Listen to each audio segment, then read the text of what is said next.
हरे कृष्णा। तो चलिए आज मैं आप सभी को इस वीडियो में बताती हूँ कि इस बार जो गुरु पूर्णिमा हो रही है वो गुरु पूर्णिमा कब है। और इस बार जो गुरु पूर्णिमा का महत्व है कुछ ज़्यादा बढ़ जाता है, क्योंकि इस बार जो गुरु पूर्णिमा है वो काफ़ी बड़ी पूर्णिमा मानी जा रही है। और गुरु पूर्णिमा आषाढ़ मास की पूर्णिमा को कहते हैं। और इस साल गुरु पूर्णिमा का पर्व 10 जुलाई को मनाया जाएगा। और इस दिन भगवान विष्णु की विधि विधान से पूजा की जाती है।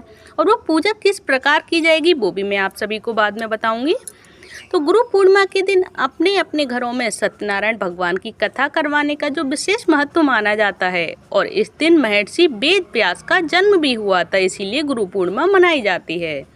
और इसे व्यास पूर्णिमा भी कहा जाता है। और मान्यता है कि इस दिन सत्यनारायण भगवान की पूजा करने से मनवांछित फल की प्राप्ति भी होती है। और इस दिन भगवान सत्यनारायण की पूजा करने से घर में सुख समृद्धि का वास होता है और घर की हर प्रकार की नेगेटिव एनर्जी दूर हो जाती है। तो आइए जान लेते हैं ऐसी ही गुरु पूर्णिमा की तिथि के बारे में, उसका महत्व के बारे में, पूजा का शुभ मुहूर्त के बारे में और अन्य सारी जरूरी बातें मैं आप सभी को गुरु पूर्णिमा से जुड़ी हुई सारी बातें बताऊंगी। तो गुरु पूर्णिमा का पर्व जो हिंदू पंचांग के अनुसार इस बार 10 जुलाई को मनाया जा रहा है। और आषाढ़ मास की इस पूर्णिमा पर पवित्र नदी में स्नान करने और दान पुण्य करने से जो खास महत्व की प्राप्ति होती है और जो खास महत्व शास्त्रों में बताया गया है। जो इस दिन भगवान विष्णु के साथ माँ लक्ष्मी की पूजा विशेष रूप से की जाती है। साथ ही इस दिन घरों में सत्यनारायण भगवान की कथा करने का खास महत्व और शास्त्रों में बताया गया है। और इस दिन पवित्र नदी में स्नान करने से आपको हर तरह के पापों से मुक्ति भी मिल जाती है और महापुण्य की प्राप्ति होती है। तो ऐसी ही गुरु पूर्णिमा के बारे में मैं आप सभी को बता रही हूँ। जो गुरु पूर्णिमा की पूजा विधि होगी, शुभ मुहूर्त होगा, महत्व होगा, वो सारी जानकारी आप सभी को इसी वीडियो में मिलने वाली है। प्लीज़ पूरी लास्ट तक देखें जिससे कि आप सभी को सारी जानकारी मिल जाए और आप सभी को पता चले कि इस गुरु पूर्णिमा पर हमें गुरुजी की पूजा कैसे विधि विधान के अनुसार करनी है। तो वैदिक पंचांग के अनुसार गुरु पूर्णिमा की तिथि रहेगी 10 जुलाई को जो मनाई जा रही है। और पूर्णिमा तिथि की शुरुआत होगी 10 जुलाई को रात 1:36 पर शुरू होगी और यह 11 जुलाई को रात 2:06 पर खत्म होगी। इसीलिए गुरु पूर्णिमा 2025 यानी कि 10 जुलाई को ही मनाई जाएगी। तो अब जान लेते हैं कि गुरु पूर्णिमा मनाई क्यों जाती है, गुरु पूर्णिमा का महत्व क्या होता है हमारे जीवन में। तो पौराणिक मान्यताओं में बताया गया है कि लगभग 3000 ईसा पूर्व आषाढ़ शुक्ल पूर्णिमा को वेद व्यास जी का जन्म हुआ था।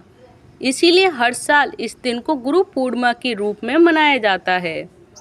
और यह दिन वेद व्यास जी को समर्पित माना गया है और माना जाता है कि इसी दिन उन्होंने भागवत पुराण का ज्ञान दिया था।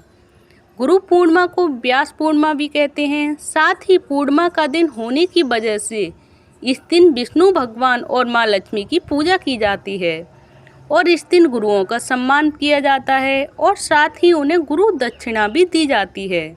और ऐसा माना जाता है कि इस दिन गुरु को और बड़ों को सम्मान देने से उनका सम्मान बढ़ता है और जीवन में और ज़्यादा लाभ होता है हमारे जीवन में भी।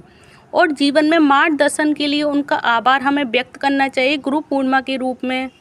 जो हम गुरु पूर्णिमा पर व्रत और दान और पूजा का महत्व भी होता है, क्योंकि अगर हम गुरु पूर्णिमा पर व्रत रखेंगे तो और भी ज़्यादा मोक्ष की प्राप्ति होती है। और जो हमें ज्ञान मिलता है वो गुरु के द्वारा ही मिलता है। तो उन्हें समर्पित इस दिन को हमें इसी रूप में गुरु पूर्णिमा के रूप में मनाया जाता है कि हमें उनको आभार व्यक्त करना चाहिए गुरु जी को, अपने जो भी होते हैं। और गुरु पूर्णिमा की पूजा विधि क्या होगी ये भी जान लीजिए कि हमें इस दिन गुरु की पूजा हमें किस विधि विधान के अनुसार करनी है।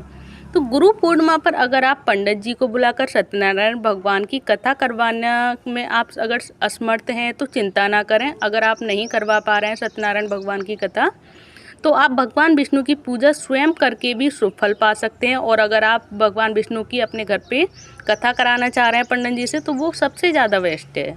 और नहीं करवा पा रहे हैं तो उनके लिए मैं बता रही हूँ आप सभी को कि भगवान विष्णु की पूजा में तुलसी, धूप, दीप, गंध, पुष्प और पीले फल अवश्य चढ़ाएं और श्री हरि को स्मरण करें और अपनी मनोकामना उन्हें बताएं। और भक्ति भाव से पूजा करना जरूरी है, जो कि मन लगाकर अपनी पूजा करनी चाहिए भगवान की। और पूजा के बाद भगवान को अलग अलग तरह के पकवानों का भोग लगाएं और उन्हें प्रणाम करें और फिर भोग को प्रसाद के रूप में सभी लोगों में बांट दें। तो देखिए, ये रही गुरु पूर्णिमा से रिलेटेड सारी जानकारी मैंने आप सभी के साथ शेयर की। आप एक दूसरे के साथ शेयर करके पुण्य के भागी बन सकते हैं। अगर आप सभी को ये गुरु पूर्णिमा की सारी जानकारियाँ अच्छी लगी हों तो प्लीज़ वीडियो को लाइक करके चैनल को सब्सक्राइब करें। धन्यवाद। हमेशा जपें, हमेशा सुने। हरे कृष्ण कृष्ण कृष्ण हरे हरे, हरे राम राम राम हरे हरे। जय श्री कृष्ण चैतन्य प्रभु नित्यानंद, श्री अद्वैत गदाधर शिवासादि गौर भक्ति वृंद। हरे कृष्ण कृष्ण कृष्ण हरे हरे, हरे राम राम राम हरे हरे।